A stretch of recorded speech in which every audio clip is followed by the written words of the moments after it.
બોટાદના ગઢડા તાલુકાના હરિપર અને હોડાયા ગામની સીમમાં દીપડાએ દેખા દેતા લોકોમાં ફફડાટ। દીપડો હોવાના સમાચાર મળતા લોકોના ટોળે ટોળા ઉમટ્યા। ગઢડા આરએફઓએ દીપડો હોવાની વાતની કરી પુષ્ટિ। આ વિસ્તારના લોકોને સતર્કતા રાખવા વન વિભાગે કરી અપીલ। હરિપરથી હોડાયા તરફ જતો કાચા રસ્તા પર લોકોએ ન ચાલવા આરએફઓએ કરી અપીલ।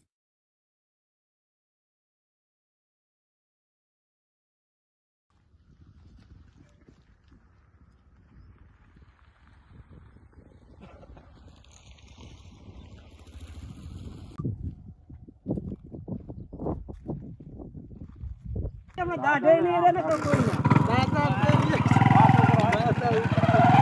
હા સિરાલા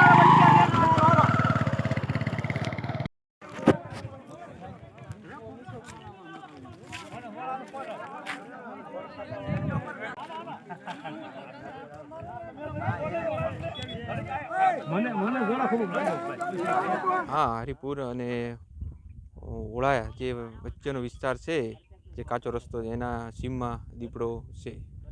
सब के मारण કર્યું હોય એવું કઈ સામે આવ્યું? नहीं दीपड़ाए हजू मारण नहीं कर्युं आ विस्तारमां अने थोड़ाक बकरा जे रेडिया चरावता हता जे बकराओ एने जे एमनो परिवार छे एमने जोयेला छे। સાહેબ લોકોમાં પણ એક ફફડાટ ફેલાયો છે ત્યારે વન વિભાગ દ્વારા શું લોકોને અપીલ? લોકોને ખાસ એ અપીલ છે કે જે હરિપરથી ઓળાયા જે કાચો રસ્તો જાય છે રફ રસ્તો કહે છે એને એના વચ્ચે જે સીમ વિસ્તાર છે એ બાજુ કોઈએ આજ અથવા 2 દિવસ સુધી જ્યાં સુધી સૂચના ન મળે ત્યાં સુધી અવર જવર કરવી નહીં।